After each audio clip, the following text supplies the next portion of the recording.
Hello, I'm Sean Williams with Iron Phoenix Inspections. Here doing a home inspection on a single family home here in Highlands Ranch, Colorado. And we're gonna start here in the living room today. We're here in the living room and just the greater interior areas. We wanna check a representative amount of electrical outlets as well as windows, get a good look at the walls, the ceilings, and just looking for any general defects, especially material defects that we could find to properly inform our client. We want to check the functionality of these windows, main floor windows especially. I like to make sure that they lock well because that can be a security item for my client, but also we want to make sure they open well. And this one is having a little trouble opening.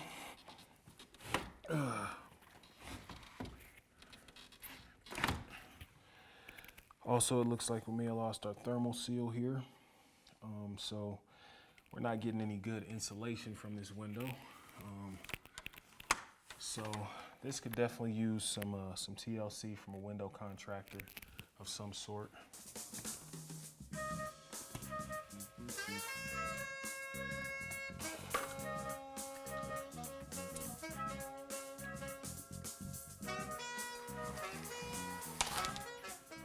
There are lots of different defects that can come up with windows. Of course, the one is mentioned with, I'd say in the event of an emergency as an escape, that's definitely a safety item. That'd be more of a material defect. And of course, these windows that lose their seal for insulation purposes, that's definitely on the radar, but not quite as serious. You definitely want to get a window contractor to look at it to fix it, but that's more of a energy efficiency stance. With electrical outlets, we want to make sure that a representative amount are working and in good shape. This house was actually built in the 90s, so we won't run into as many problems with outlets that are ungrounded. Of course, we still look for that.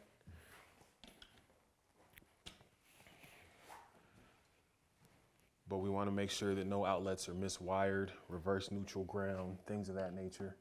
And we want to check as many as we possibly can. All right, so now as we kind of move on into the greater area here, I'll go here to this outlet, which is also in pretty good shape. As we move into the family room, one thing that I often like to do, especially since I'm a tall guy, is kind of look at these ceiling fans, make sure that they're mounted tight at the ceiling. And this one doesn't really seem to have much fluctuation. You'd be surprised at how much that mount up top moves on ceiling fans above beds. Yikes. Okay, so when I say a representative amount of outlets, of course that indicates the ones that we can reach. And unfortunately, in rooms that are furnished, we can't necessarily reach all electrical outlets, as well as certain windows. It's not advised to climb on people's furniture to check windows during the home inspection.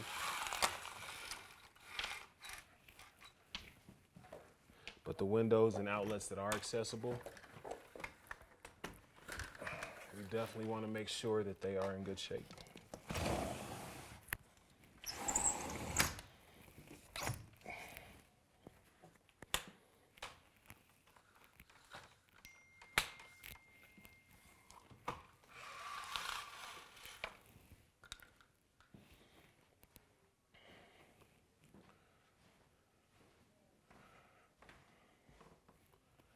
Another thing that we'll look at while we're in here, smoke detectors. One thing that I often like to tell people during an inspection is that smoke detectors and carbon monoxide detectors should be checked by them periodically, just so they get in the habit of doing so. But also, I'll take a picture of it while it's hanging. Also, I like to take a picture of it when I take it down, because sometimes they are extremely old. This one actually appears to be from 1993. So a smoke detector's average age is 10 years. So 1993 is almost 30 years. So we want to make sure that that is kept up with. Here in front of the gas fireplace, we're actually just going to take a peek at it. I do want to note a couple of things. Some municipalities require that you have a gas shutoff valve within 6 feet of this gas fireplace, and that's exterior. So, and people will note those come with keys. If I don't see those, I often like to at least mention that I don't see them, because that can be a safety provision for people in the house. I believe the switch for this gas fireplace is right here. And that is it.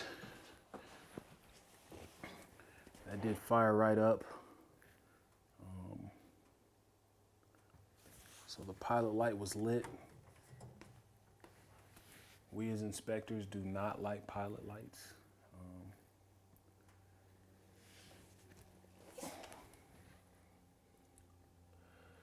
Oftentimes there's a door to be able to view some of these components.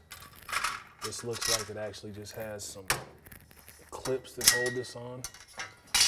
But if I can, I like to get a look at the gas valve. And here we do have an exterior valve, but it does not look like we have a quarter turn gas valve to actually turn this off right at the unit if we wanted to. So we have to use the key to turn it off. So that's something that I would mention for sure. But it does appear to be functional, does appear to be operating. It'd just be nice to have a quarter turn gas valve for safety. So I'll put these back on here. So now we're moving on into a half bathroom that also doubles as a laundry room. So we're here. And as I enter this room, a couple things I like to look at. Of course, we do have an exhaust fan, which will kind of double for both of these devices. The plumbing for the washer, if there's nothing inside, which there isn't, I do like to kind of run it and make sure that we get proper drainage and that everything runs well.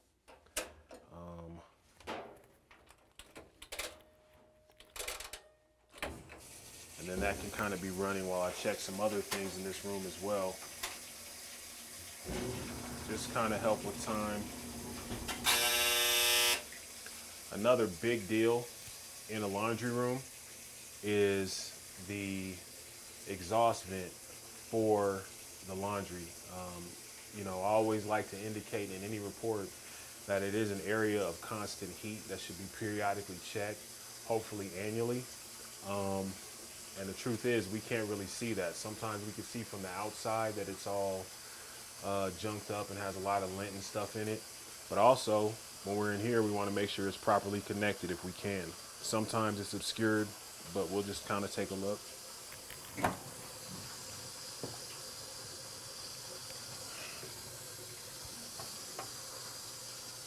So this looks like it is connected pretty well. Of course, there is a little bit of lint and dust and things back there, but the actual vent termination to where it goes to the outside should just be on the other side of this wall. So we'll be able to take a look at that a little bit later here. Oh. They may actually be glued down or something. Perhaps they don't open the window in here. So in circumstances like this where you don't want to really break anything or cause any problems, it's best to just notate it in the report that you could not move the window dressings to open the window because they were taped, and somebody can kind of take that. There are certain circumstances where it may be a better idea to move stuff to check it, but you always want to get permission so that nothing gets messed up.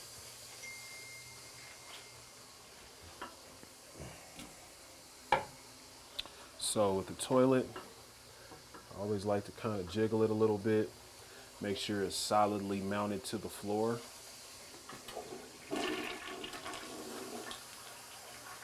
Flush, make sure there's no leaks. Now there are no leaks, but in this particular instance, actually looks like a valve is missing to actually turn off the water to the toilet. And there's some corrosion around that. It's not leaking. Looks like it may have been previously, but we want to mention stuff like that. So now we have the washer running. Just on a short cycle, I may even just transition that to rinse so it comes off, turns off rather.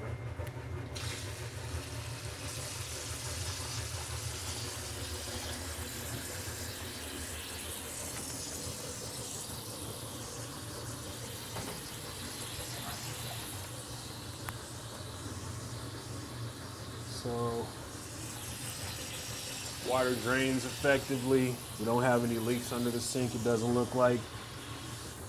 But once again, at this supply valve, just a little bit of corrosion.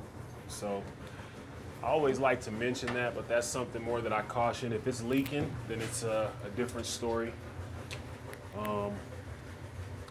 But here at this half bathroom, we want to check to see if there is GFCI protection. So right now I have my circuit tester in here.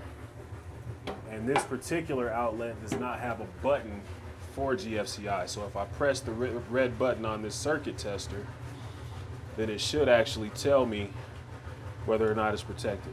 And it is. So this likely is resettable in the master bathroom or a bathroom upstairs. It's going to reset somewhere else, but we'll definitely find that here shortly.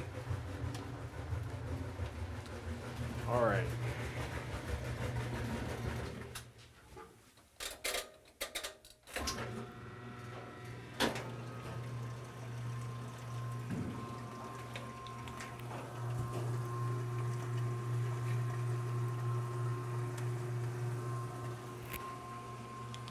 So it looks like the water is draining there.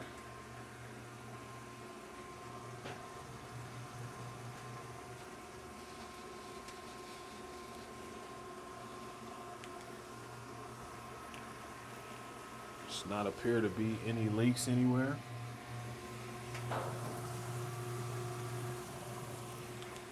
So that's in pretty good shape. So we're in the kitchen now. And what we're going to do is we're going to check the plumbing, some appliances. We're also going to check some electrical devices kind of surrounding the plumbing area. You want to have a GFCI outlet within 6 feet of any water source and at the exterior of property. So this is where that comes up, and it's pretty serious. And I personally like to check appliances just to kind of make sure things are working and functioning properly. So we'll check and see what we got.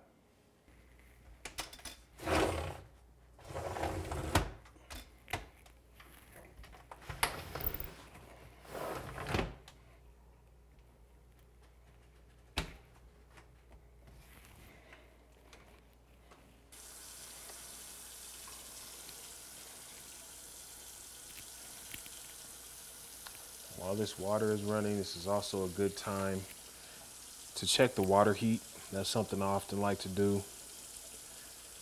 Good water heat, I like to say, is anywhere between 115 to about 125 degrees.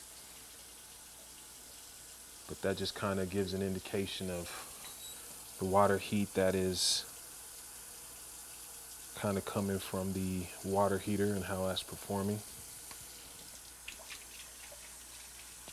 So that actually may need a couple seconds to warm up.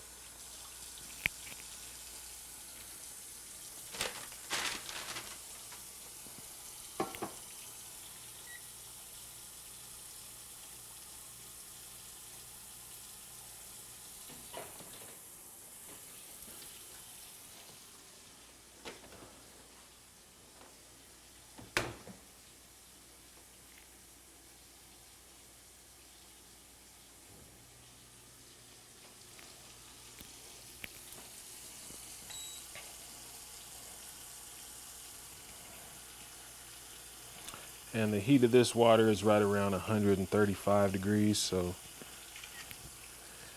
that's pretty hot. That can be a scalding hazard. A lot of times you can just adjust that right at the water heater and turn it down. And sometimes I'll make that recommendation in the report.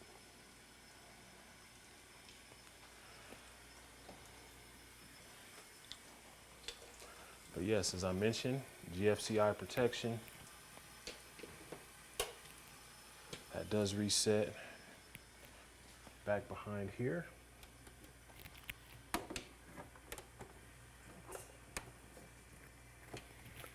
There's also another GFCI outlet right here, but there's actually no power to this outlet. None of the buttons work. So this one does not appear to be functional. So that's an inoperable outlet here at the kitchen.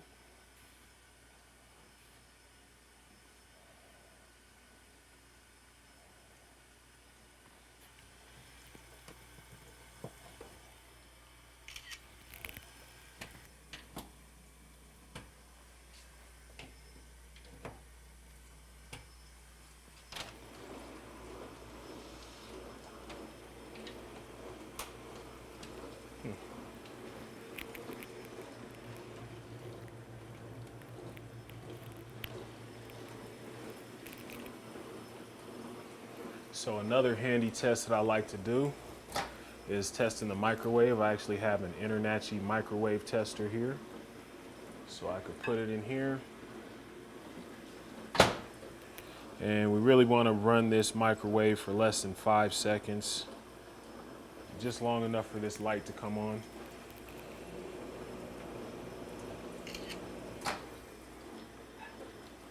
And that functions well.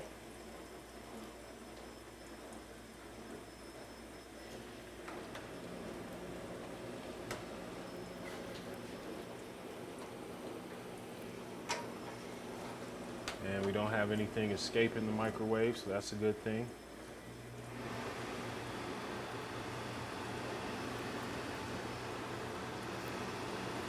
And it looks like we have an exterior vent for this range here, which is a good thing. So that's going to exhaust all the fumes out if, you know, they need to use that while cooking.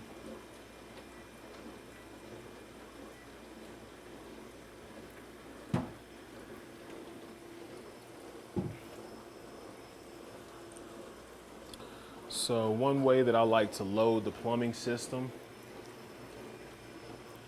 is I will actually run the garbage disposal and drain this dishwasher at the same time, just to kind of see how it performs.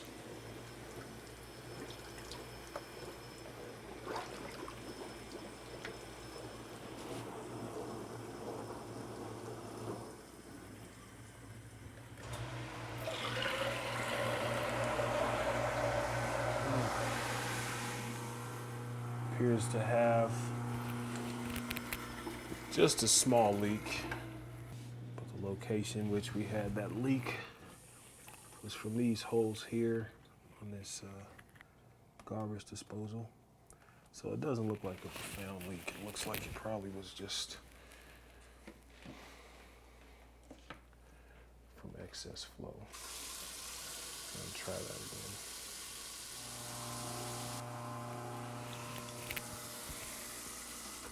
So it does appear this light is inoperable. Probably has some fluorescent bulbs that need to be changed. Under cabinets, I like to look for moisture damage. It's not part of the standards of practice to look for mice droppings, but if I see them, I'm gonna say something. I'm gonna say evidence of potential rodent activity or something of that nature.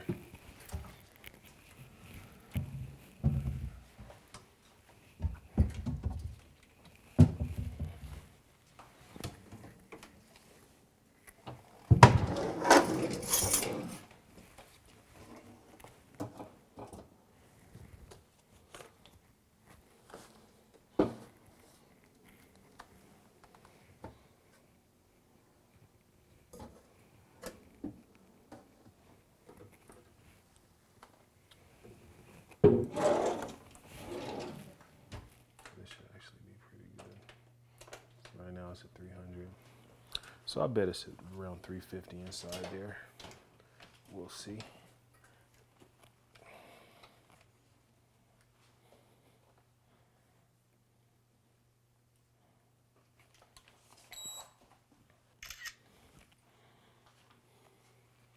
So you got functionality at all top burners. Bake is actually working pretty well. Walls, ceilings. We don't appear to have any leaks. We did note that this light was not working with the switch, which indicates probably some fluorescent bulbs need to be changed. However, we're not 100% sure of that. It may need further diagnosis.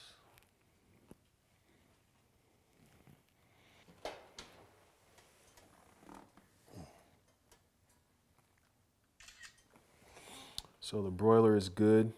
I have seen broilers before that only work partially, that you turn it on and the element is actually going out. So it's always a good idea to take a picture of the broiler element if you're gonna check the oven. And then third picture just tells me I turned it off.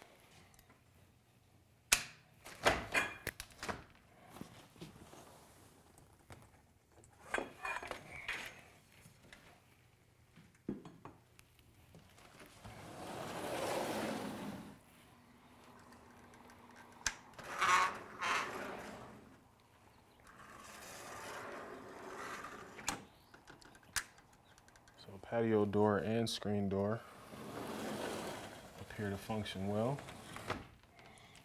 This one is definitely an oldie but a goodie. I could tell this is probably original from 1993. But another thing, you can kind of tell that the frame is kind of shifting and moving. When you try to lock it, that's where it locks at. So could probably be caulked around here, sealed a little better, because I bet it gets a little drafty in the wintertime.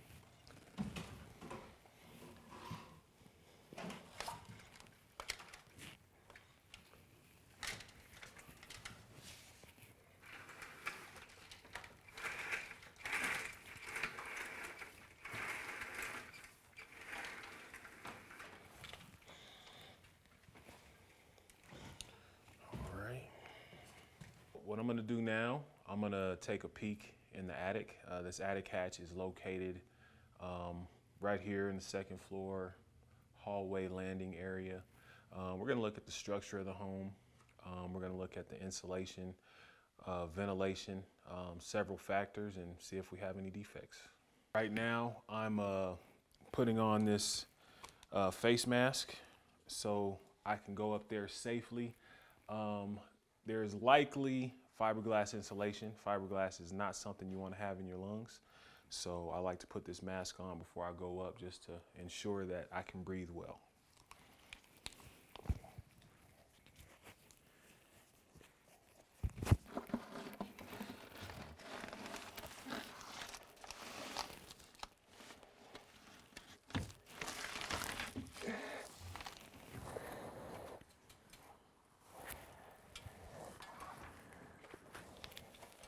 Structure was actually in pretty good shape.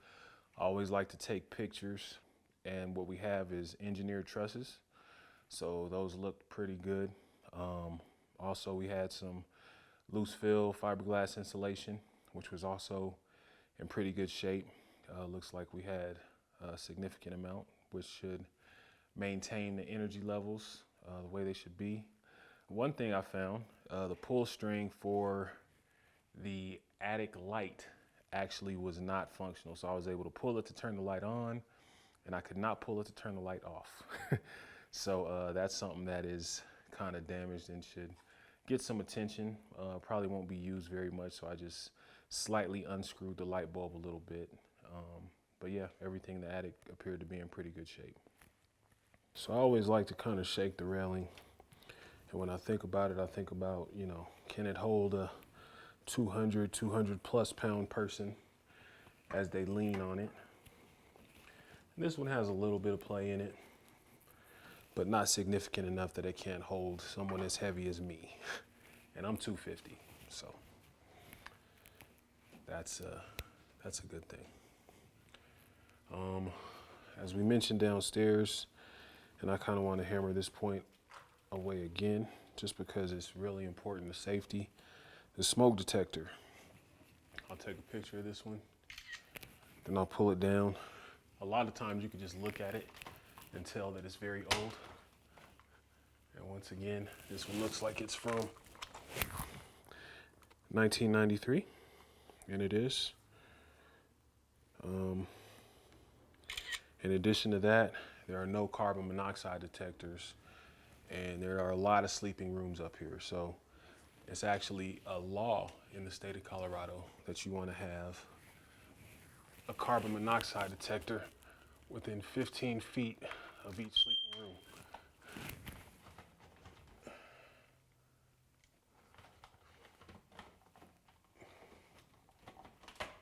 And with that being said, you know, there should be a carbon monoxide detector within 15 feet of each sleeping room. The smoke detectors are more than 10 years old, and each carbon monoxide detector should be within 5 years. So you don't want a carbon monoxide detector that's older than 5 years. Of course, you know, follow the manufacturer's specifications, but that's just a rule of thumb for safety, and it's very important. Okay, so we are in one of the bedrooms here, and what we're going to do in this bedroom, pretty much like the general interior of the home, we're going to check the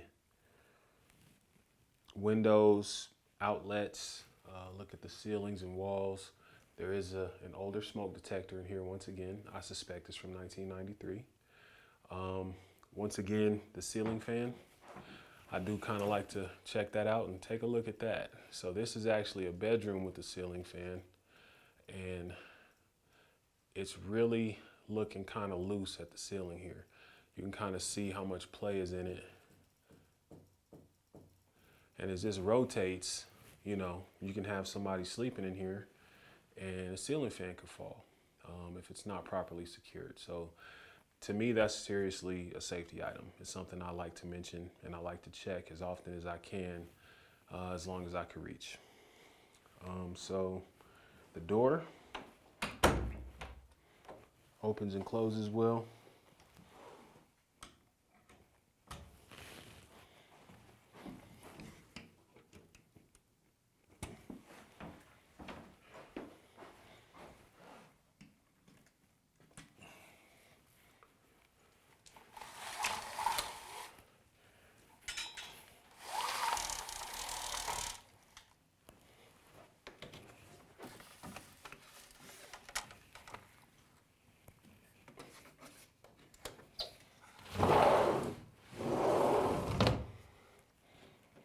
Window operates well.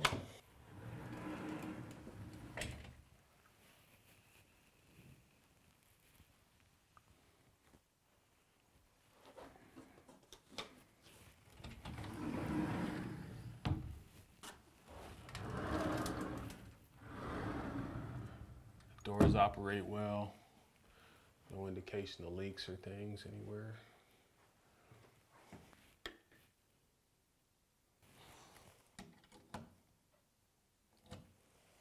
Nice.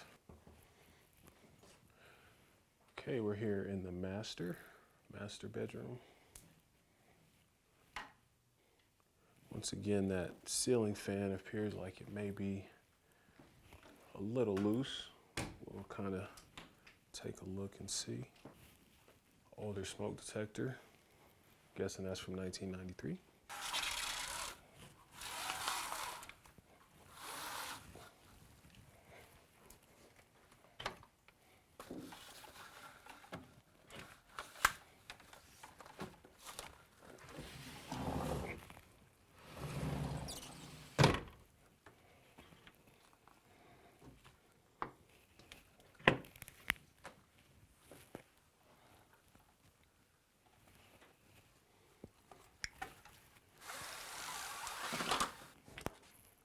I'm looking for any staining, namely from moisture. There could be like roof leaks or things that have occurred in here.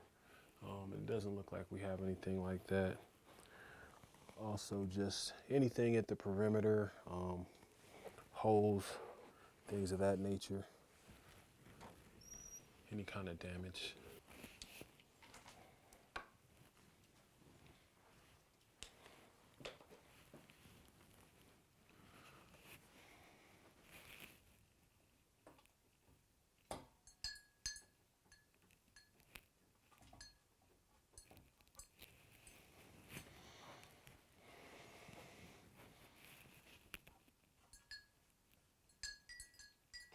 do have some movement up there in the mount, so something I think should at least be checked. Just because it's over a bed, I definitely recommend that that's tightened or evaluated by an electrical contractor. An electrical contractor is the one who would fix the mount in, you know, other rooms where ceiling fans may be loose.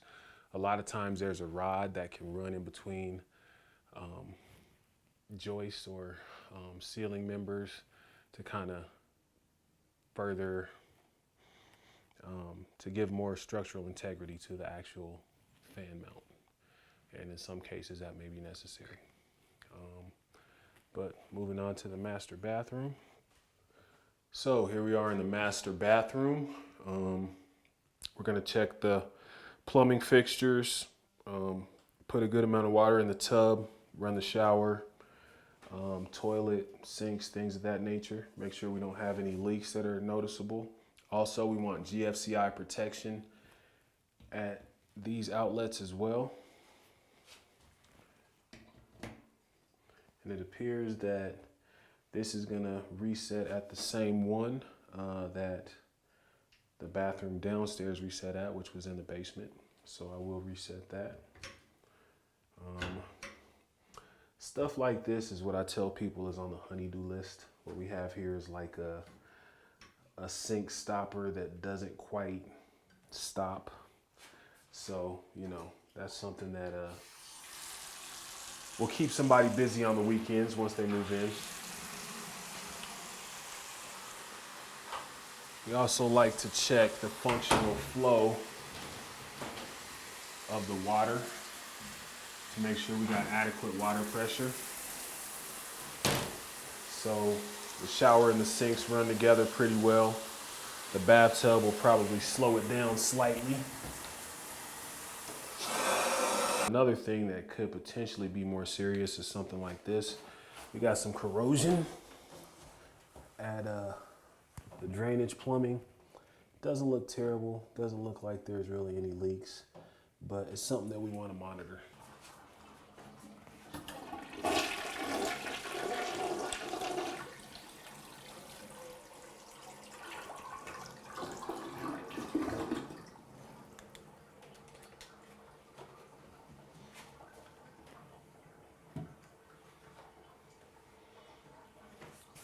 All right.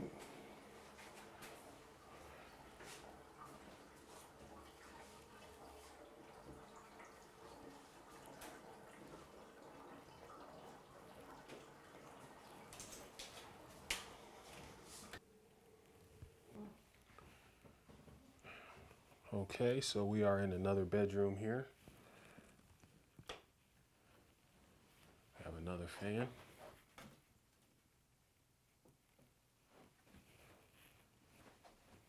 Pretty solid from that side.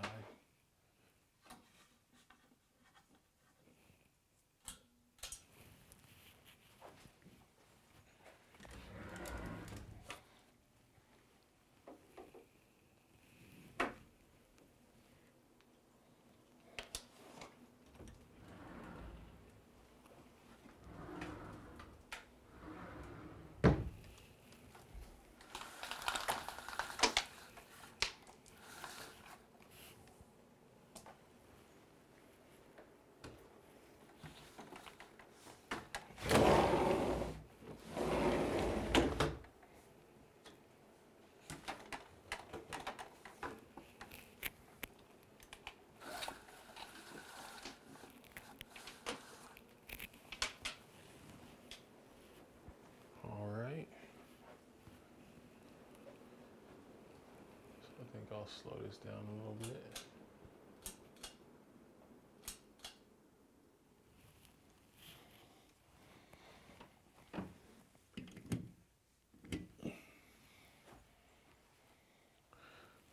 So we definitely want to test a representative amount of outlets. In this case, in this room, that seems like it'll be 2. And this one appears to be taped over. Of course, we do have a nightlight in it, so we could pull that off. But why? Why is it taped over?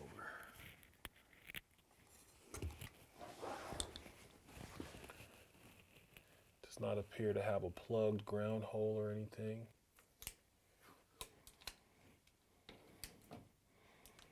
Works fine.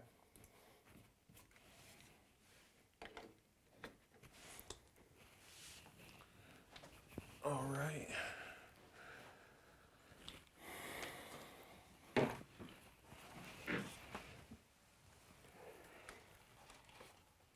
These windows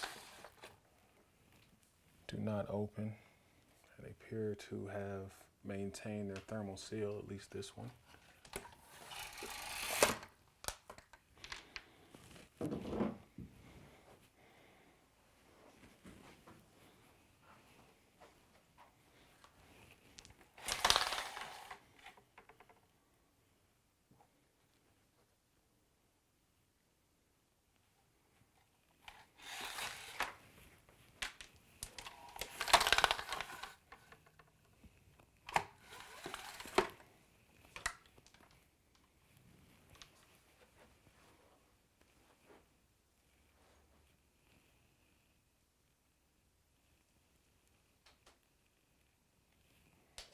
All right, so here we are in another bedroom that's being used as an office.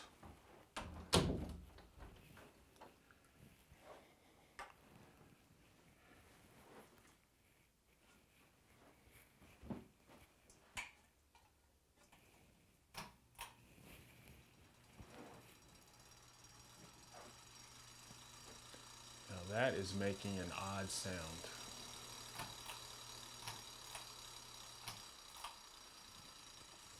So that'll definitely be mentioned in the report. Not really sure what that's coming in contact with, but that could use some attention or repair.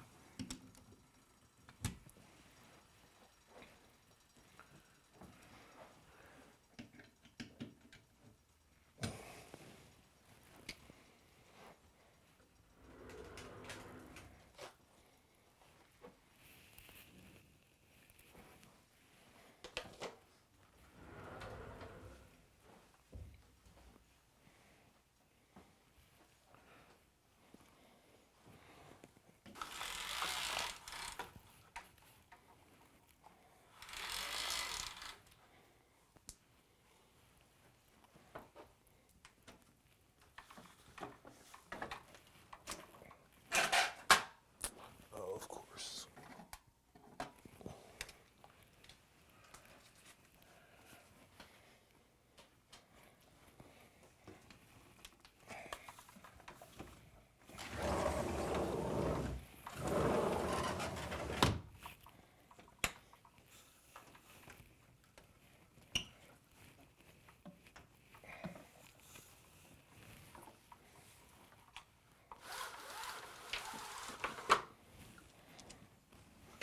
Okay, so I'd say really the biggest thing in here is the loud noise from the ceiling fan when it's in operation.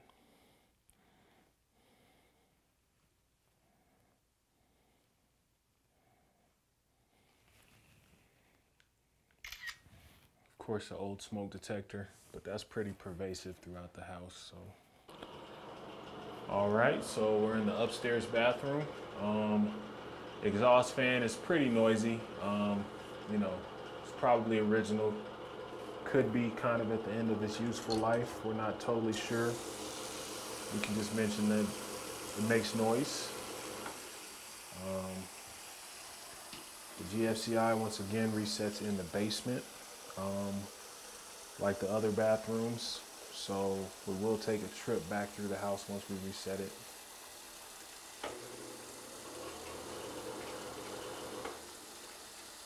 Light switch is kind of loose. Appears to drain well. Oh. But then of course, we've got a knob. It's not screwed in properly.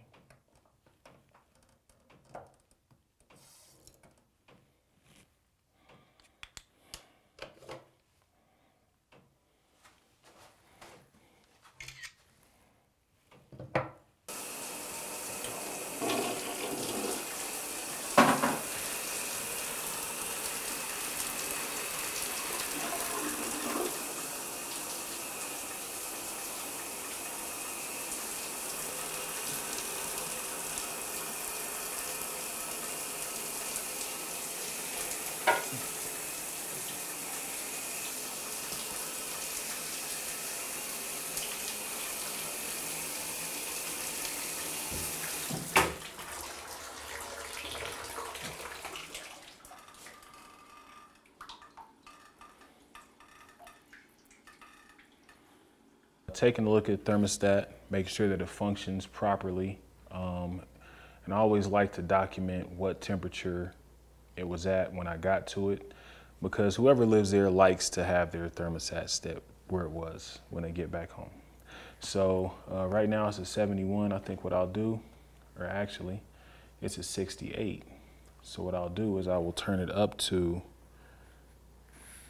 78.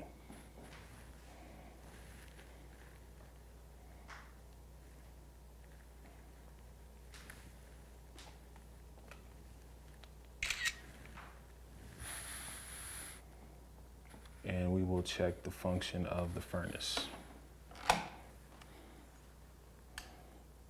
So the furnace is located in the basement. We can go down and take a look at it. So here we are in the mechanical room in the basement. We're going to take a look at the furnace. And this is a high efficiency furnace. We're going to pull off the cover and see what the flames look like for operation. We did activate the thermostat to get everything going. So this is an internal combustion device, meaning that we're using natural gas to create the flames, which create the heat inside of the property.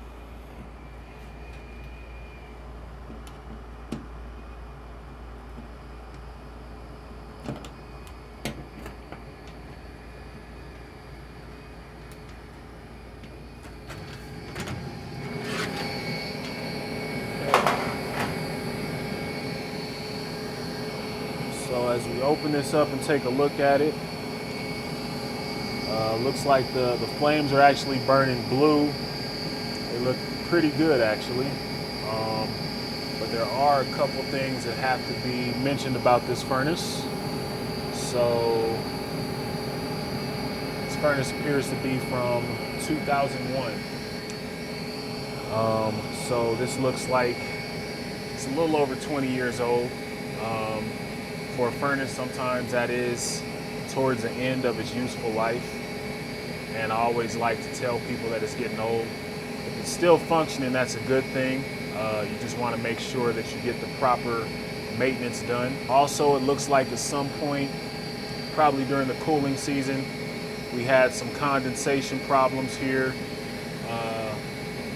Looks like there may have been some leakage. But here inside of the furnace, this is a little more problematic. It looks like we have some rust and some scale, possibly from the exhaust, which means it may not be handling condensation very well, creating water to kind of back up into the furnace and kind of rust. So that's something that we may want to just recommend that an HVAC contractor comes out and takes a look at it. So right here at the basement register, close to 143 degrees, which is excellent. So we're gonna move throughout the home, make sure that we're getting temperatures that are good in the bedrooms especially, because no one likes to sleep in a cold room. And we'll go up and we'll give some checks, or get some checks.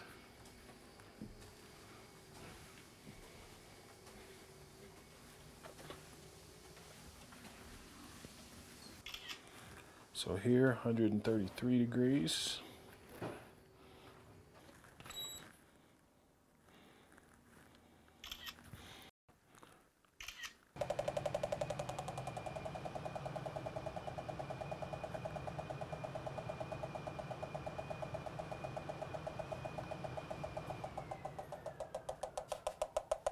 So what are you doing?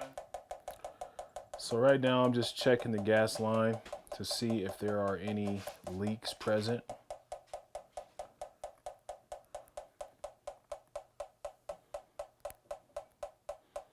And typically if there's a gas leak, the best place to start is with the smell test. If you can smell it, then it's probably there. And then this just confirms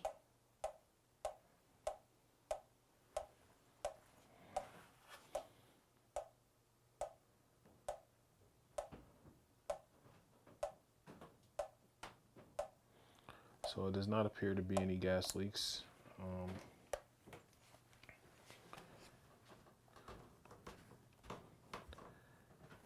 Looks like the filter that we have is actually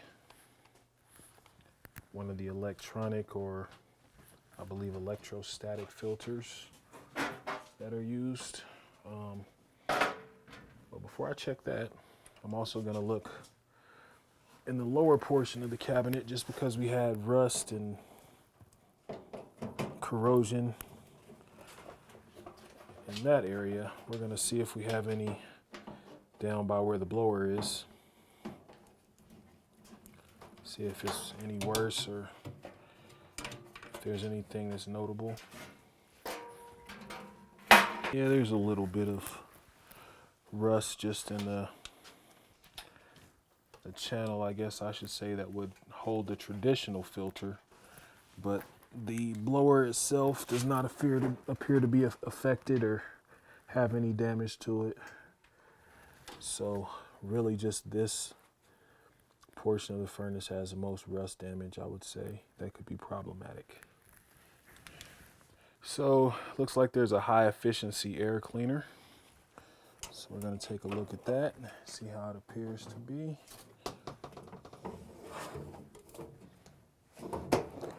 And it is huge. And it also appears to be pretty dirty. So that's something that should definitely be replaced. Of course, once again, this could probably be more in the Honeydew Home Depot special type of deal, where a homeowner can kind of take care of that themselves. But of course, if they need some assistance, we also need some maintenance done to the furnace. So this is something perhaps an HVAC contractor can help them with if they need it. But the filter is definitely dirty.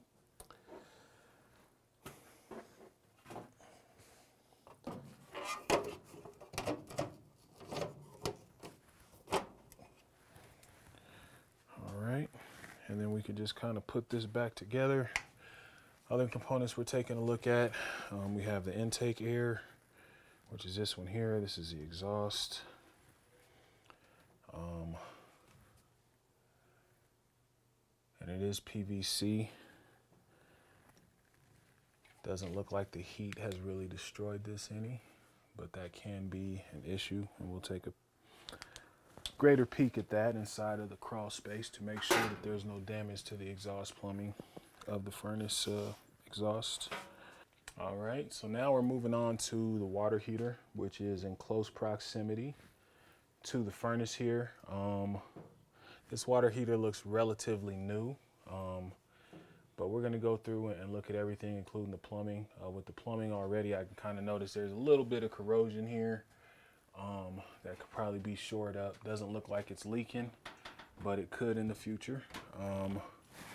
And as a matter of fact, it kind of looks like it's pulled up and rusted a little bit of the top of this water heater. So we don't want it to prematurely fail, and we definitely want to inform our clients of anything that we may have that could be a problem there. One thing that I will do, I'm gonna run to the bathroom, just turn on the hot water, and to try to naturally get this the combustion to ignite at the water heater, and we're gonna take a look at it.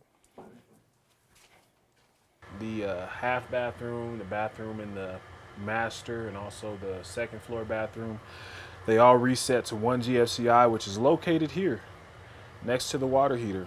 Not always the most common thing, but we can reset that and then just kind of go and plug into those outlets to ensure that they reset. But it's always good to inform your clients, you know, if their bathroom plug stops working, it's like, okay, it's down in the basement next to the water heater. That's where you reset it. Okay. Another thing we have down here is a sump pit and pump right here in the corner. So this is actually the sump pump. And what the sump pump does, of course, if you have water that drains around the property into the home, this will actually eject that water and make sure that a flood is not caused. And this sump pit is actually pretty dry. The electrical outlet for the pump is functional, but this is actually not a float style pump. So in order to test the function of this pump, we'd have to fill this with water. And the situation that we're in right now does not look like it's going to allow us to do so. So I would just recommend that we had a plumber come out, make sure the pump itself is functioning. Looks like it probably has had some water in here before and it functioned well. But unfortunately, I just can't test it today to make sure that it's in the proper shape. This home is a combination basement, crawl space, a lot of finished walls down here, which means that we can't necessarily see the content or the condition of the foundation walls. However, as we are about to enter the crawl space here, I noticed that there is a horizontal crack that's kind of opening up as we kind of start to enter the crawl space. So on the other side of the crawl space, when I actually get in, I'm going to see what I can find, see if there's anything more there.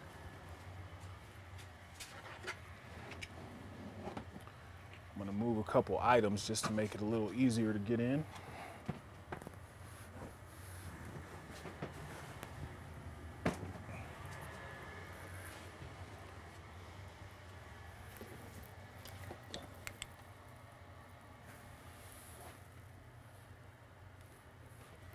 As I enter the crawl space, the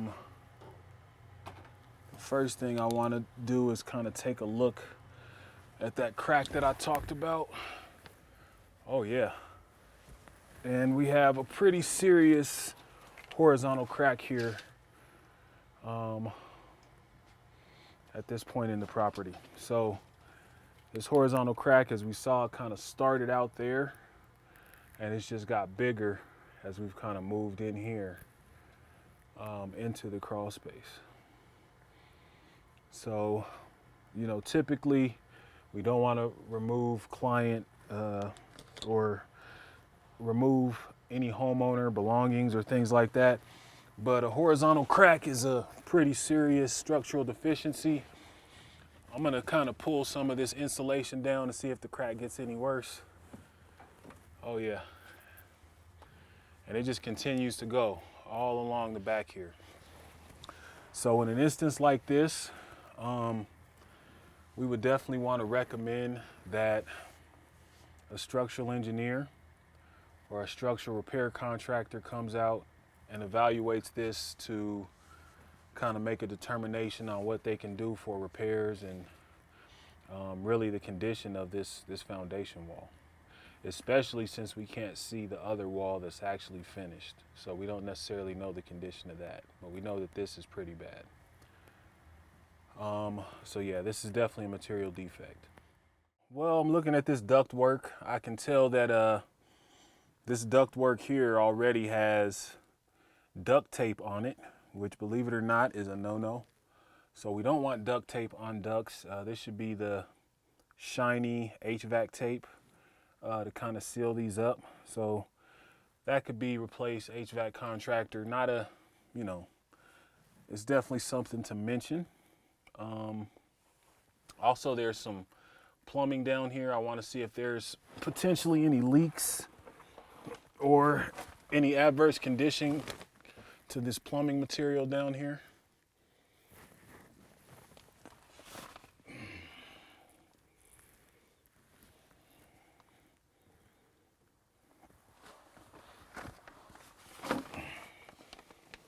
There's actually some buildup on the floor, which indicates there may have previously been a leak at some point in the past, but it does not appear to be any damage to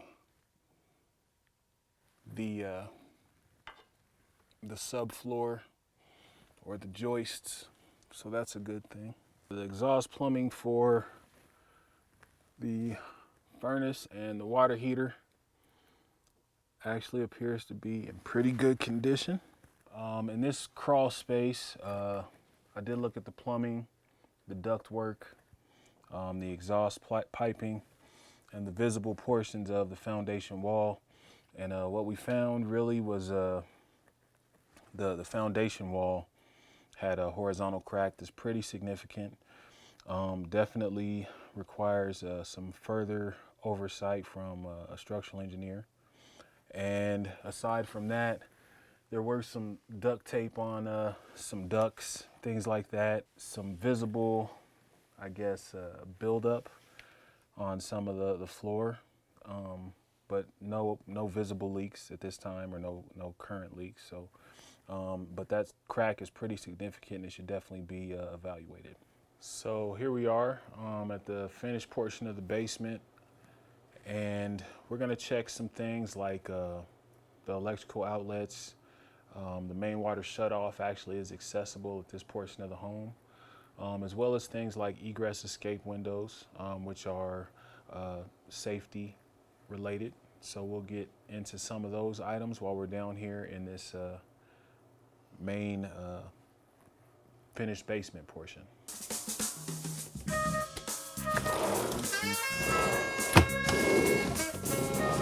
And this is a main water shutoff here. Always like to look at the valve, make sure there's no corrosion. And with that being mentioned, it looks like the valve that goes out to the sprinkler system actually has some corrosion right at a shark bite fitting. So that's something that could potentially leak. And the fact that it's behind a finished wall, that could be pretty bad. So we're definitely gonna let people know about that. We also have a wet bar with a few electrical outlets close by. So it's a good idea for us to make sure these are GFCI protected.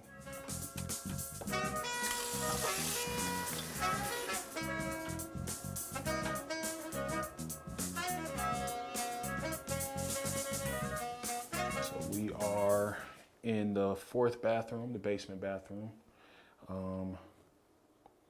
And we're gonna check some things out. Do have an exhaust fan that's working well. We've got an independent GFCI, so all the other bathrooms reset to the outlet next to the water heater. This one resets right here in this bathroom. One thing I like to do when I'm running these type of, I guess, pedestal sinks is I like to actually turn on my camera and kind of look behind it to make sure that there's not a leak or anything crazy going on back there. And the valves look good, no real corrosion. Everything appears to be pretty good.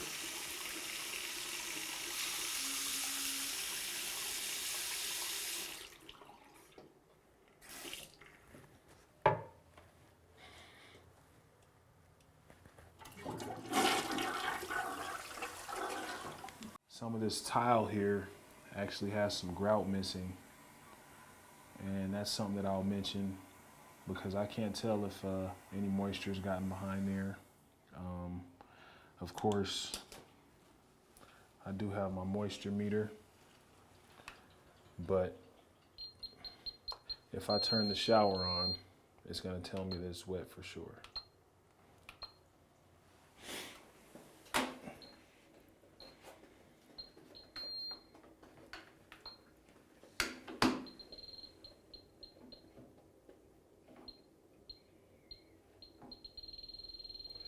So yeah, looks like we have quite a bit of moisture behind these tiles.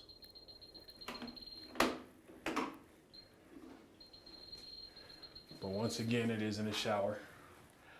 So it's one of those things you definitely don't want the materials behind the tiles to deteriorate or to have problems. So that's something that we definitely want to address.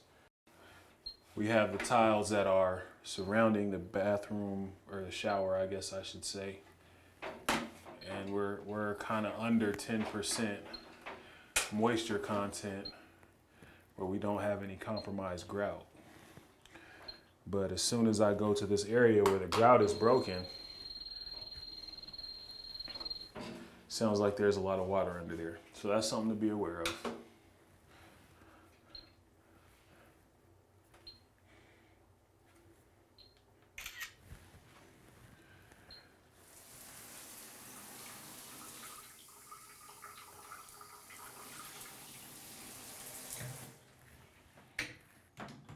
We've just finished the basement and the interior portion of this property.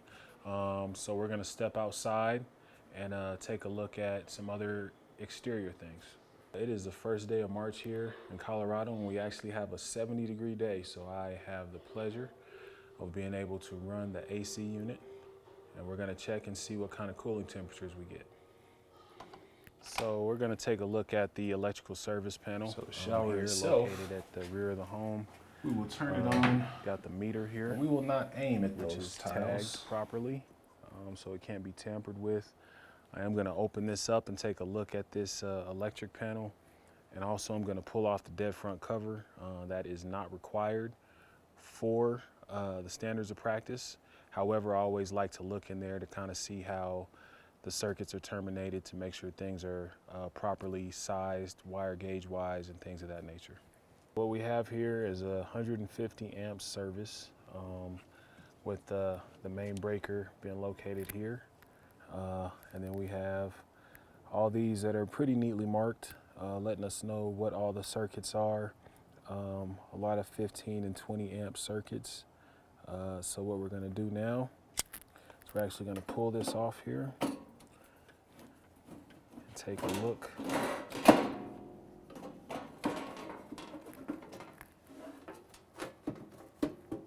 At the circuits inside.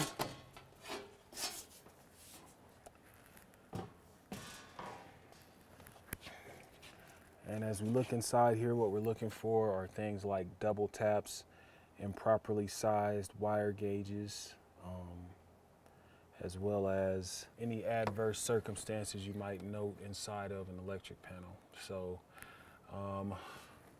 service engine's conductors actually look good to carry 150 amp service.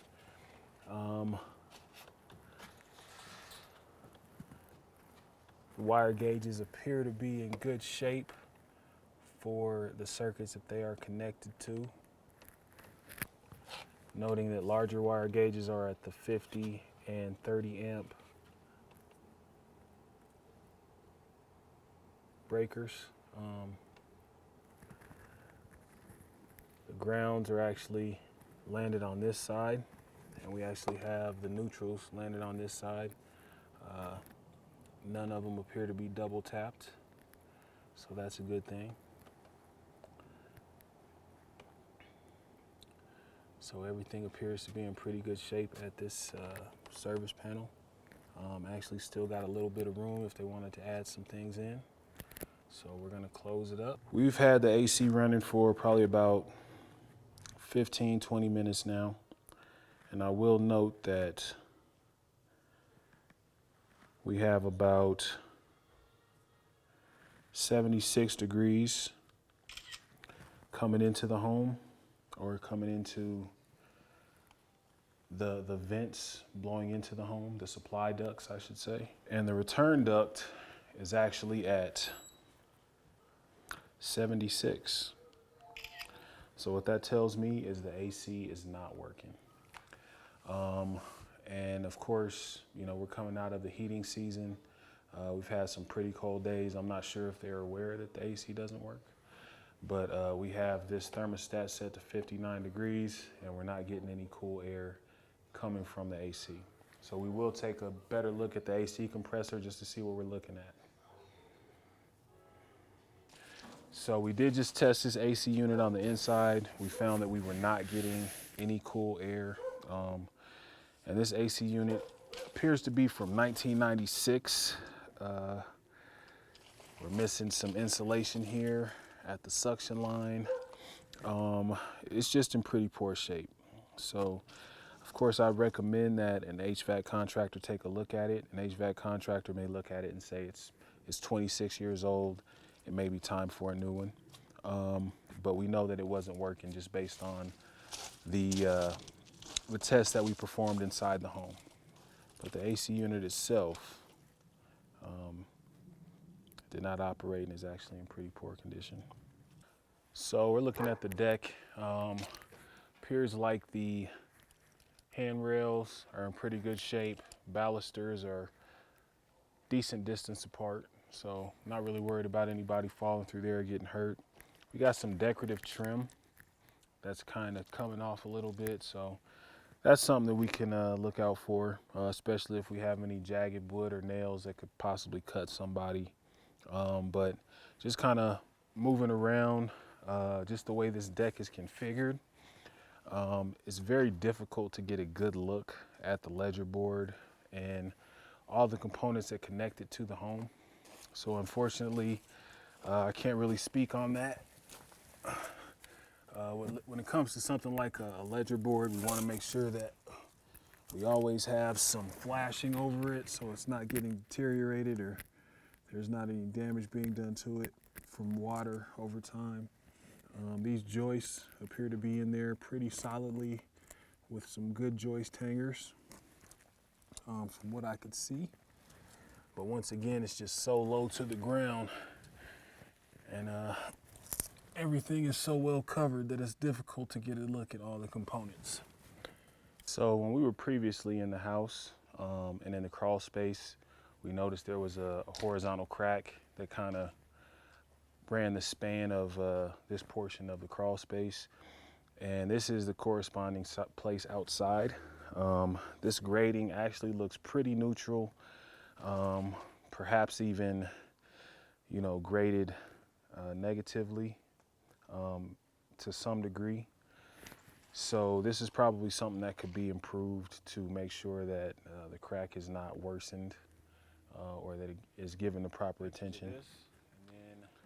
So that's just the grading portion here. Also on this side, this is the other side of the crawl space. And the grading here could also be improved just a bit. And what we have here are the exhaust plumbing and also a discharge pipe for the sump pump. So it's actually recommended that this is extended just because, you know, same thing, we don't want any water to go back toward the house due to improper grading. So it's just a good idea to have that sump pump discharge pipe extended out because water is an enemy and we want to keep it away from the house as much as possible. So this is the main gas valve located on the east side of the property. Appears to be in pretty good shape. So kind of like the theme we explored earlier today with some of the siding. This siding over here, a little bit deteriorated, a little bit of moisture has wicked up and kind of caused some warpage, some fasteners to pop out a little bit. So the siding is definitely something that should be addressed. This particular siding, I doubt that there's any moisture content, but we'll still check.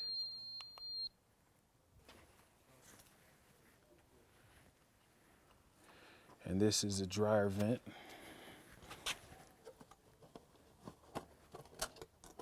And look at that. It's actually stuck open. Got a little bit of lint. We'll take a picture of it.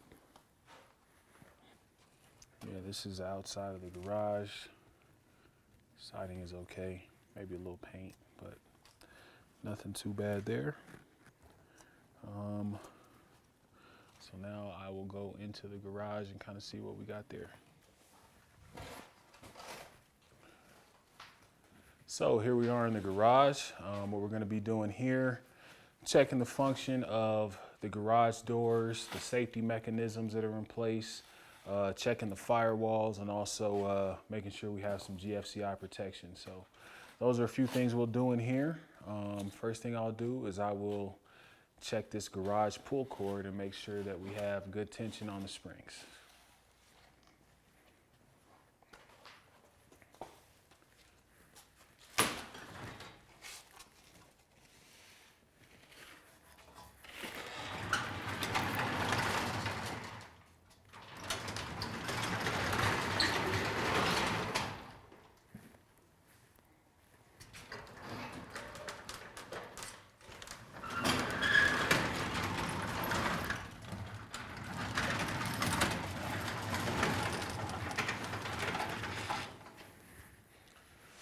So that actually performed pretty well.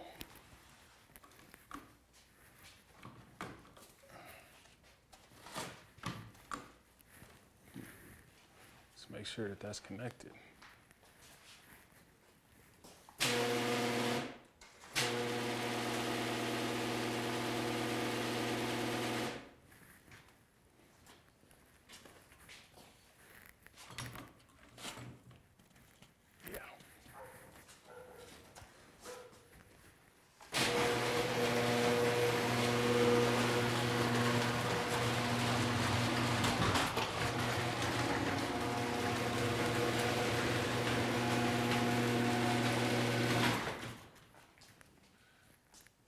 So the auto reverse function was working well as far as the I-beams are concerned. A lot of these older garage door openers don't have pressure sensitive auto reverse features, and this looks like one of those designs. One thing I did notice, it's a little bit shaky going forward there, so I'm gonna drop this down.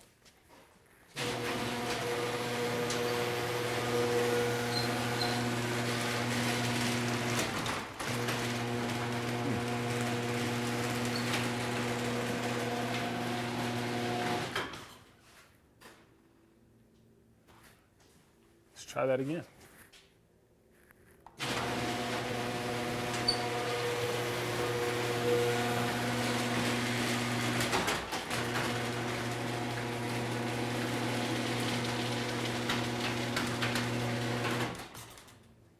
So it looks like the garage door opener might be buckling in the middle, maybe due to the instability of that, the actual arm it's traveling on. Could be grabbing at the wheels somewhere over here, but should definitely be evaluated by a garage door contractor. So the firewalls actually appear to be in pretty good shape. Doesn't look like we have anything, any holes or anything going into the house.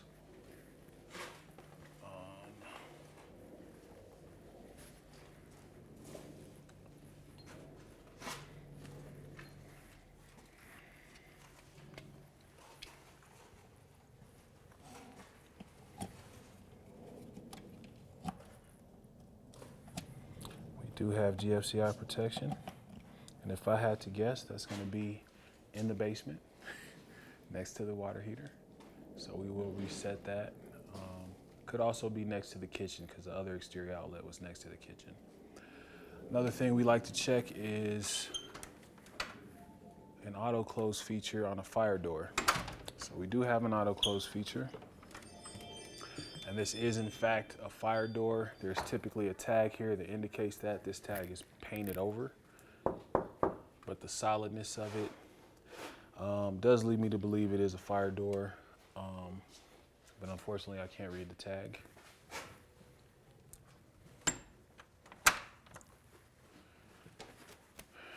And we do also have an exterior door that works well. This garage door, we can test it with the operator. Of course, when there are vehicles, I don't like to test too much. And that operator is likely on the GFCI. So I'm gonna go reset that and I'll be right back.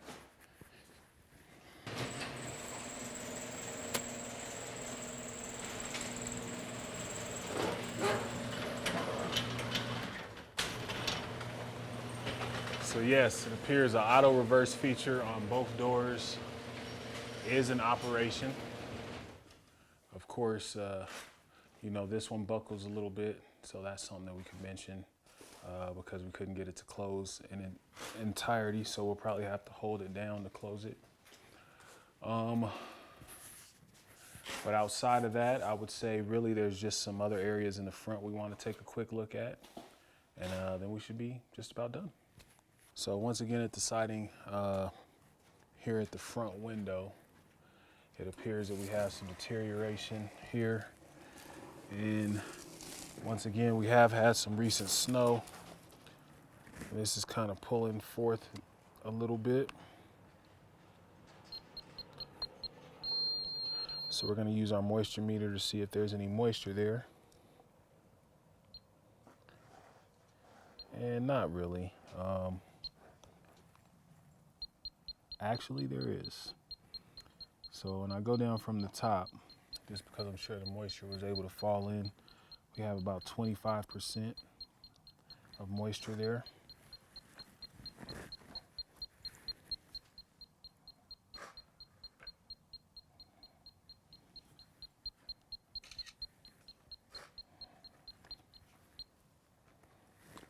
And this board would probably have to be replaced, resealed, just because there is some wood deterioration there.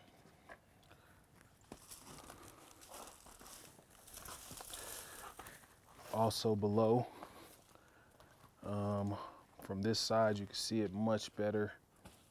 Just kind of pulling back some of the siding there. So that could be addressed, but things like that can be considered more material defects than just honey-do list stuff for sure. So moving into the water pressure, I'm going to test that real quick. And also there's a sprinkler system here, but there's also tons of snow, and sprinkler systems, just with the nature of them, it's difficult to really test them and know the condition because so many components are buried underground. So that's usually not within the scope of a general home inspection. So I'm going to hop down and check the water pressure.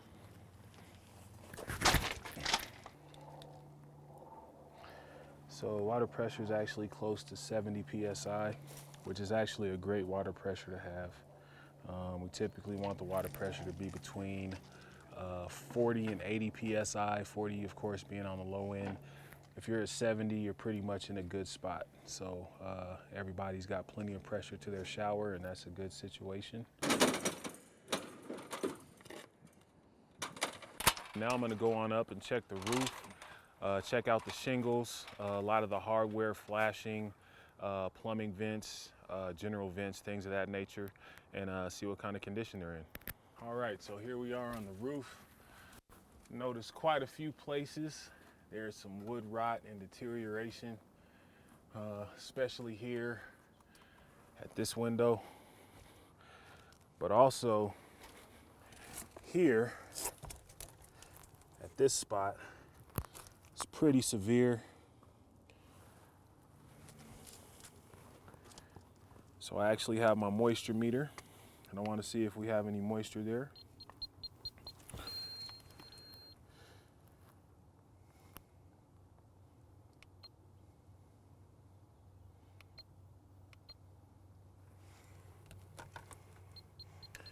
And we do.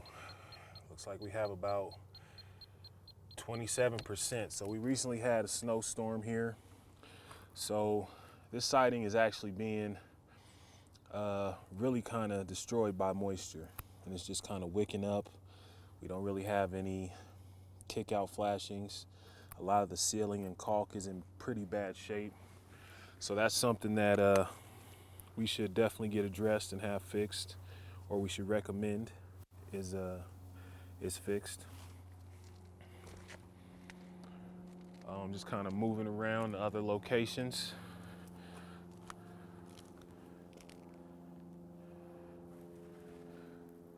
The gutters themselves on the perimeter actually appear to look pretty good. Sometimes it's good to have an extension kind of going out to carry the water directly to the gutter.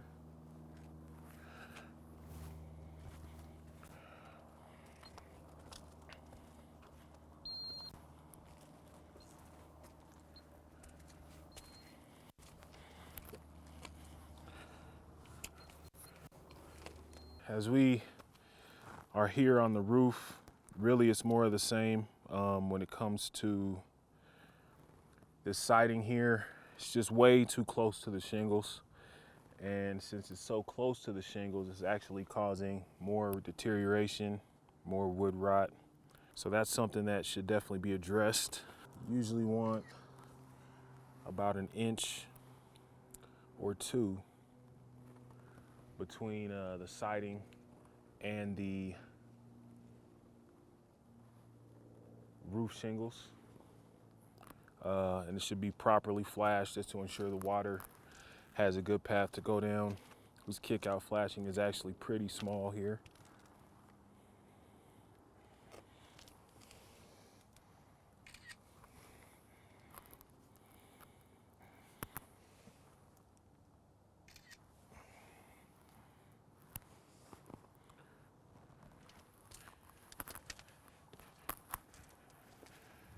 The shingles themselves actually appear to be in pretty good shape. However, a couple of these plumbing vents are starting to cave in just a little bit, and they're still in the early stages, but when that happens, it can actually deteriorate and cause some leaks. So that's something that can be mentioned. While we were up on the roof today, a couple of items that we found, some things that would be kind of more on the contractor fix list. On the caution list would be the plumbing vents. There were some boots that were slightly caved in. They weren't deteriorated or didn't have any water pooling problems yet, but they can in the near future, so that's something that should be addressed. But the big thing that we found up here was really just the clearance between the shingles and these and the siding here, and how poorly that clearance is actually causing a lot of damage to the siding. So that's something that is more of a material defect, and we definitely want to address the homeowner, client, what have you, and let them know that action is required, or action should be taken to get that repaired. I have this ladder lock that I always use because safety is paramount whenever you're getting on a roof, performing a roof inspection. It just clicks right into the gutter, and I love this thing. If you don't have something to stabilize your ladder, it can put the fear of the Almighty within you. So I always love to use a ladder lock because it keeps me safe all the time. So we're wrapping up here, a home inspection in Highlands Ranch, Colorado. And the most notable items that I like to mention were, of course, the horizontal crack and the crawl space. That one's huge. Definitely want to get that evaluated by a structural engineer or structural repair contractor, and also improve the grading at that area of the property. Another item that is definitely important is the siding that is deteriorating in some areas. Some poor roof clearances from the siding, and also just damaged and deteriorated wood that's actually holding moisture. That's something that could definitely bring down the value, and something that could be fixed by a qualified contractor. So that's an evaluation that I recommend. The third item I would say would definitely be the items with the HVAC system. The rust inside the furnace was pretty bad, but also I'd like to mention that the AC unit was not working during the inspection, so that's something that should be addressed. And also the old and absent carbon monoxide smoke detectors, we definitely want to install those for safety, and that's very important for anybody inhabiting the home. So those are some items that we noticed during our home inspection today. Definitely make sure that you check out InterNACHI's online library for any additional learning, information, tools, and guidance for excellent home inspector content. And once again, I'm Sean Williams with Iron Phoenix Inspections here in Colorado. Thank you very much for watching.